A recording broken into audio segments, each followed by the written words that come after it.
Par de días y estaremos atestiguando encuentro trilateral entre el presidente López Obrador, el presidente Biden, el primer ministro Justin Trudeau y reuniones bilaterales entre los mandatarios. ¿De qué van a hablar? ¿Qué temas están sobre la mesa y cuáles no están?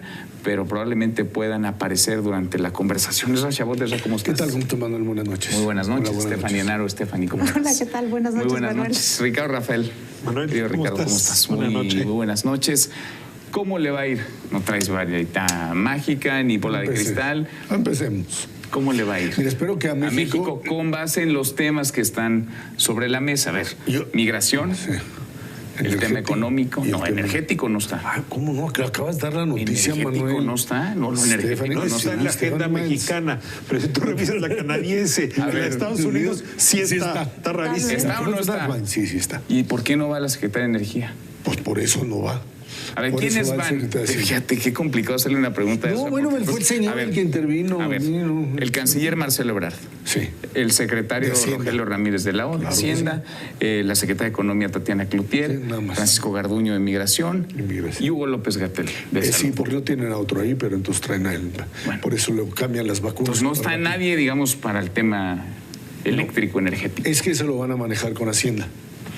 Es al que le va a tocar a ver qué es lo que hace el pobre de Rogelio Ramírez con el tema energético. O van a tratar de saltárselo o a ver qué hacen. Pero bueno, yo primero espero que nos vaya mejor que como nos fue en el fútbol con los dos equipos. Ya ves que los dos nos partieron el queso. 2-1 Canadá hoy. 2-0 Estados Unidos. Entonces, yo espero que sí haya recuperación. Ojalá. Pero la verdad es que pues, es una agenda en donde Biden y Trudeau la tienen muy bien manejada. Tienen articulado el proyecto, juegan al tema de energías renovables, juegan al tema de modelos sindicales parecidos, semejantes en términos de la propia negociación, están en la misma longitud de onda después del asalto Trump que los puso ahí en un enfrentamiento a Canadá y a los Estados Unidos, y en este sentido sí creo que el momento es el momento en donde no solamente discutíamos la semana pasada, no solamente es venir a plantear el asunto de las energías limpias y del cambio climático, etcétera, sino es sentar las bases para lo que ellos consideran un área geográfica, geopolítica, vital. México, Estados Unidos, Canadá como unión. Lo decía el propio subsecretario del Hemisferio Occidental, que decía: estamos ante un evento en donde lo importante en términos de energías es empezar a pensar en un continente, así le llaman ellos, que sea capaz de conectarse entre sí. Y creo que en ese sentido el diálogo no va a ser fácil. Para el secretario de Hacienda la tiene difícil explicarla. Para los otros, el tema migratorio es un tema muy difícil para México porque la presión va a estar más que nada en detener la migración centroamericana. O sea, el problema es me cierras el Suchiate y no es y luego hablamos de los mexicanos que están acá. Es un modelo todavía bastante digamos no integral. Por eso el presidente salía hoy con la bandera de los 11 millones de mexicanos que tienen que ser legalizados, porque creo que es pues una carta importante para poder vender. Bueno, ¿cómo lo ves tú, Stephanie? ¿Cómo nos va a ir? Es que es un momento difícil, tienen muchos retos. Por ejemplo, lo que ha hecho la pandemia es con todo esto del cierre de fronteras, se han detonado muchísimo los nacionalismos. Entonces sí, tenemos que hablar de una región, pero también tenemos que vencer los nacionalismos. Luego otro punto es, si no nos ponemos las pilas como región, como Norteamérica, que por cierto antes el tratado sí incluía el nombre de Norteamérica, pero ahora cada quien cuenta la historia como mejor le conviene, Tratado México, Estados Unidos, Canadá, Tratado Estados Unidos, Canadá, México y Tratado Canadá, Estados Unidos, México. Entonces, obviamente, cada quien cuenta una historia diferente y si no nos ponemos las pilas, Asia nos va a rebasar porque China cerró el 2020 creciendo, ya tiene un tratado que es el ERCP, que junta a 15 naciones del sudoeste asiático que suman el 30% del Producto Interno Bruto global, y si no nos ponemos las pilas, nos van a rebasar cuando antes Norteamérica, y esto lo dijo Trump cuando se vuelve a echar a andar el tratado, antes producíamos el 40%. Ahora estamos muy lejos de eso. Si no nos ponemos las pilas, nos van a rebasar. Y también hay que tomar en cuenta que este es un momento donde pues ya estamos viendo rumbo al 2024 y es importante no solo en México, también en Estados Unidos. Y cada quien va a contar la historia como mejor le convenga para hablarle a su base. Eso no se nos debe olvidar. Y cada quien trae sus broncas electorales. Pregúntale si no a Joe Biden, que anda bastante castigado en su popularidad. ¿Cómo lo ves tú, Ricardo? 5 años sin estas reuniones de los 3 amigos. La última vez fue cuando no se alcanzaban a dar bien las manos, ¿no? Sí. Trudeau, Peña Nieto y... A Peña Nieto lo trataron feo porque iba de salida. Sí. Y la verdad es que sí quedó un mal recuerdo. Sí. Pero Trump decidió no tener esta reunión. Prefirió mantener las reuniones bilaterales, le convenían mucho más. Y ahora lo que volvemos a tener es por lo menos una fotografía.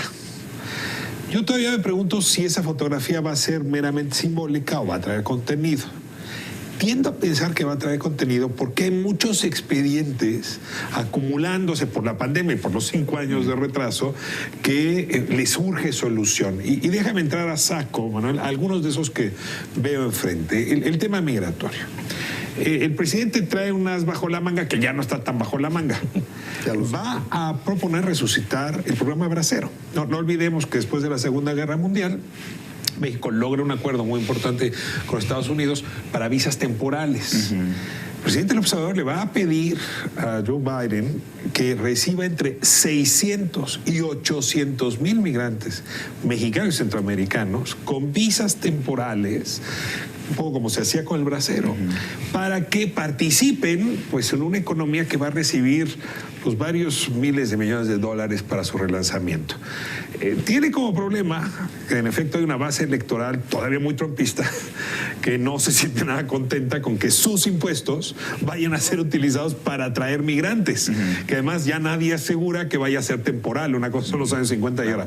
Pero este tema yo creo que va a tensar uno de los... Nada más paréntesis ahí, el diagnóstico nos decía hace unos días que platicamos con el canciller Marcelo Ebrard, decía que en el diagnóstico mexicano Estados Unidos tiene 10 millones de vacantes de empleo. Digamos que empleo habría para esos... A ver, Estados Unidos hay días, años, décadas en que tiene una gran oferta laboral y hay otros en que tiene una gran demanda. Hay que decir que eso va cambiando. Claro que con el dinero que van a invertir estaría muy bien que lleven gente a trabajar, pero una cosa es la lógica económica, que es impecable el presidente López Obrador, impecable, y otra cosa es la lógica política a la que está sometida Biden. Ahora, déjeme añadir 2 problemas más. El siguiente tiene que ver con los superconductores, que parecía un tema menor, pero es enorme. Resulta que hacemos piezas, coches, pantallas planas, una serie de electrodomésticos, gracias a la exportación, a la industria de la exportación, que requieren superconductores que vienen de China. Y que no están llegando por un problema logístico muy serio. Entonces, hay industria de exportación, los 3 países parados, porque no han logrado resolver el tema de los superconductores. Y si a esto le añades que esos superconductores no se fabrican en Norteamérica, sino en China, se vuelve más complicado el asunto. Y voy a añadir la última, que también está reventando: las reglas de origen de las partes, sobre todo en la industria automotriz. 75% de las partes de los vehículos que se construyen en los 3 países tienen que ser de Norteamérica, según el TEMEC, para decirlo en términos nuestros. No, de Norteamérica. Sí, pero el ingrediente norteamericano es mucho más grande todavía. El tema es que tiene que ser 75%. Y resulta que la interpretación de esas reglas no es la misma la de Canadá y la de México que la que tiene Estados Unidos, un poco porque Estados Unidos quiere que sean sus piezas las que estén. Yo creo que este tipo de temas te habla de que hay un gran acuerdo, una gran foto, se van a agarrar de la mano, pero lo que está dentro de cada expediente sí es explosivo, sí es complicado, y yo no sé si van a salir tan 3 buenos amigos como van a entrar a esta reunión. A ver, hay un ingrediente importante. El día de ayer el presidente Biden se reúne, digamos, virtualmente con el presidente chino Xi Jinping, una reunión de 4 horas en donde no sacan nada, o sea, por lo menos públicamente no hay nada. El pleito tiene que ver con el asunto Taiwán, tiene que ver con el asunto económico, Manuel, de lo que China subsidia internamente a sus empresas, las sanciones que impuso Trump, que las sigue manejando, y esta idea de que a ver qué hacemos con China, porque lo necesitamos por un lado para unas piezas y para otras no. A eso volteamos al escenario norteamericano, que están metidos en un problema económico en donde estamos metidos todos, que es la inflación. O Si una inflación del 6% es para una economía como la norteamericana, en donde no se va de un día para otro, y no saben cómo la van a parar, es brutal. El planteamiento Biden es un planteamiento básicamente keynesiano. O sea, dice, señores, nos vamos a infraestructura y con la infraestructura y esto vamos a bajar la inflación. No le creen muchos que pueda suceder, otros sí. Vamos a ver qué sucede, es una situación distinta. Por lo pronto, por ejemplo, tienen paralizados una buena parte de las mercancías, no solamente porque no llegan de China, en puertos como Nueva York o como Houston, por ejemplo, están allí atascados y no se han movido.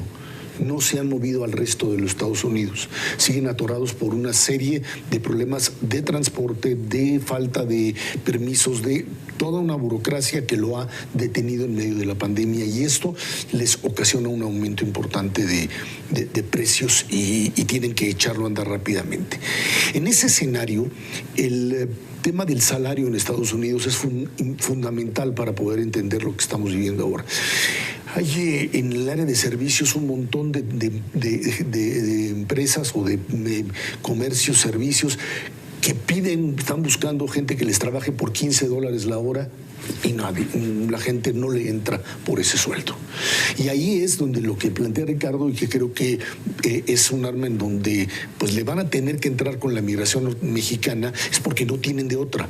O sea, la recuperación económica norteamericana, el aumento de los salarios y los incentivos que les dieron ha creado una distorsión en donde no consigues quien te trabaje por menos de 16, 17, $18, que ya es una brutalidad. En ese sentido podría haber buenas noticias para México. En el sentido de que en el asunto migratorio, la apuesta puede ser una apuesta.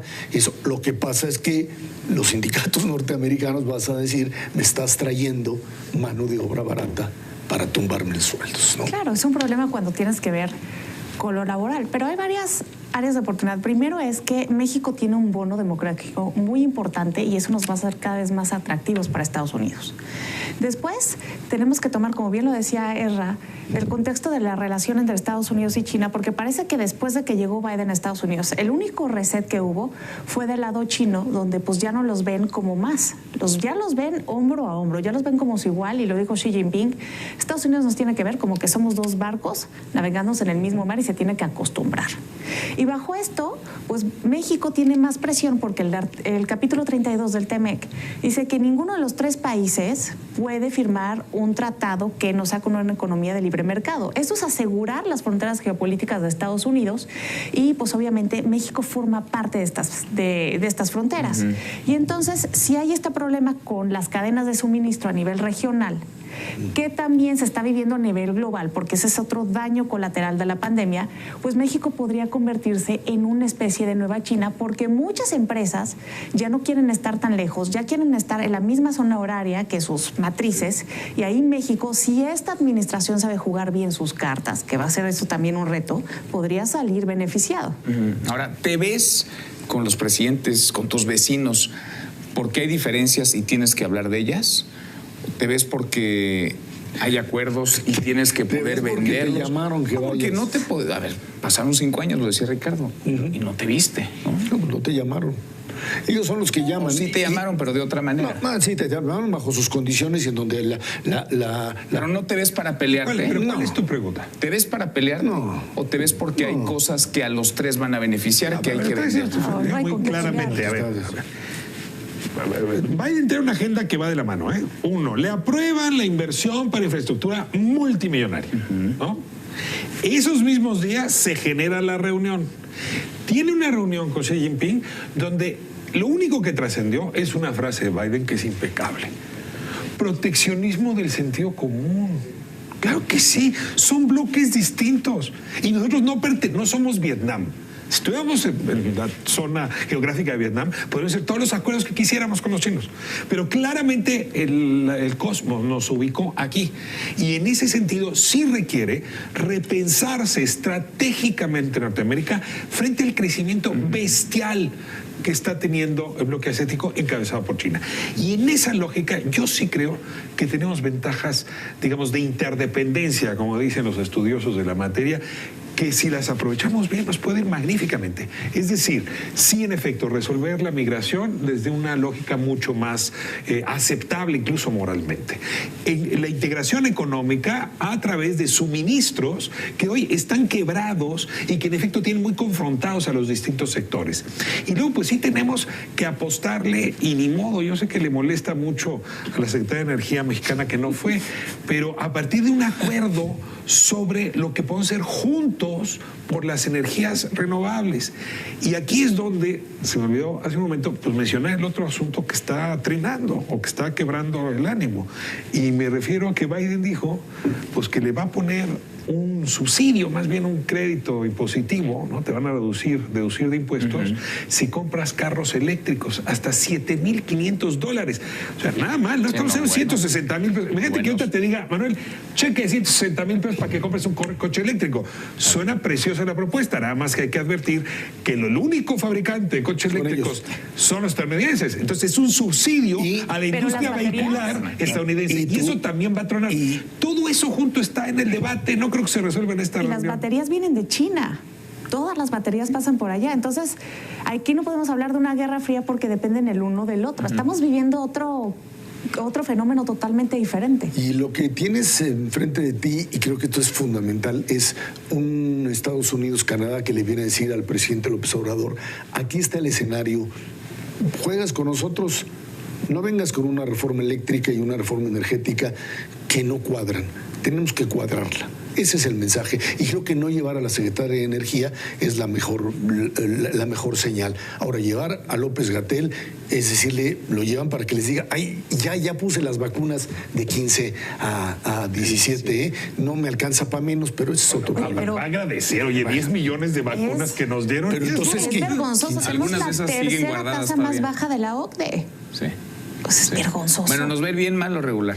Yo creo que el presidente va a aprovechar esta circunstancia para hablarle a su electorado, a su base social. La pregunta tuya es si va a hablarle igual a los países con los que se va a reunir. Y aquí sí se requiere algo más de lo que ha ofrecido hasta ahora. Bueno, vamos a ver. Entonces ya nos llevó el tiempo. Gracias, Ra.